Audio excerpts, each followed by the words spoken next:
Celui qui croit en Allah, Allah va guider son cœur. Donc quand tu fais l'effort de vouloir te rapprocher d'Allah, d'agir en conséquence, d'être sincère dans tes œuvres et d'agir et de faire cela pour le bien, Allah ne te délaissera pas. Il te montrera les bonnes voies. Il te dira comment faire. C'est pour cela que beaucoup de gens, malheureusement, sont leurrés. Ils se font du mal à eux-mêmes.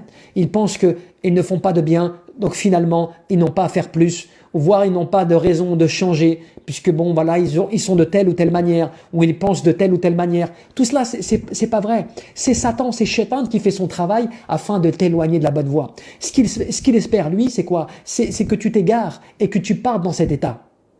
Parce que lui sait et connaît la situation, puisqu'il a refusé de se prosterner devant notre père, Adam alayhi salam.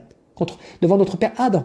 Il a refusé cela par orgueil, par ostentation. Il a été le premier raciste, si je puis dire. Par le fait de quoi? De se comparer à Adam alayhi salam, en disant « mais moi je suis mieux que lui ». Tu m'as créé moi de feu alors que lui tu l'as créé d'argile. Tu vois?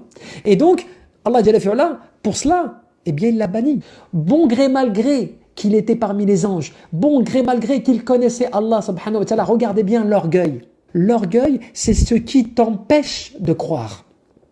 L'orgueil, c'est ce qui peut faire que tes œuvres aussi en tant que croyant peuvent s'annuler. De Satan Iblis qui s'est comporté de cette manière avec Allah Azza wa Jal en refusant la prosternation et qui a fait qu'à cause de cela, il a refusé.